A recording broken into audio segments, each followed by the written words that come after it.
এই এই জানিরা আসসালামু আলাইকুম ওরহমতুল্লাহ। দর্শক বন্ধুরা, আপনারা দেখতে পাচ্ছেন বিশাল একটি হাঁসের বহর আছে। এখানে একটি হাঁসের খামার রয়েছে। প্রায় এখানে 2000-এর মতো হাঁস লালন পালন করা হয় এবং প্রায় 13 বিঘা জমিতে মাছ চাষ করা হয়। এখানে একটি বিশাল বড় বিল রয়েছে, এই বিলের ভিতরেই হাঁস চাষ করে এবং প্রজেক্ট আছে, এখানেও হাঁস চাষ করা হয়। এখানে এই বিলটি হচ্ছে বকশীগঞ্জ, জামালপুর। এই বিলে অনেক পানি হয় এবং শীতকালে পানি শুকিয়ে যায়। পুকুর, খাল, বিলে পানিতে লুকিয়ে আছে গ্রামের ইতিহাস। যেখানে খালের পানি টলমল করে, সেখানে গ্রামের জীবন বয়ে চলে। সুন্দর দেখার মতো দৃশ্য।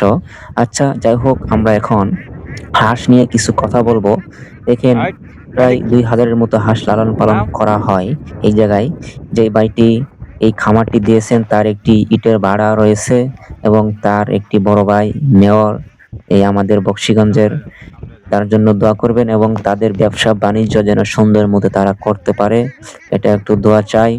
আর আপনারা যদি হাঁসের খামার হোক, মাছের প্রজেক্ট হোক, গরুর খামার হোক এবং ছাগলের খামার হোক, কবুতরের খামার হোক, যে কোনো ধরনের খামার যদি করতে চান, আপনারা প্রথমে শেখার জন্য অল্প হাঁস ও গরু দিয়ে আপনারা টোটাল হাঁস মনে হয় খামার শুরু করতে পারেন।